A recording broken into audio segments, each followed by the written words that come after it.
Leo kuna fact inahitaji nizungumze. Kuna watu wanasema matajiri wanalinga.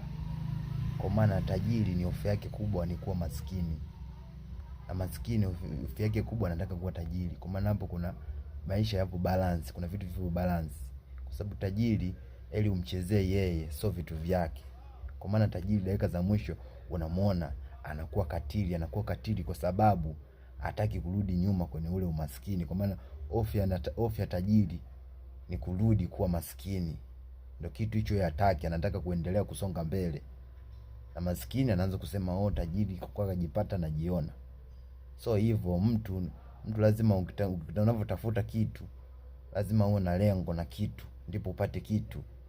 Uweze kwa unatafuta tu, dakika za mwisho unaleta pigo hazieleweki. Kwa maana katika maisha ndo watu mnakalia kusema kwamba matajiri wanalinga. Ujui alikotoka from nowhere, una kazi tu kusema huyu jamaa sijui kajipata sijui nyoko.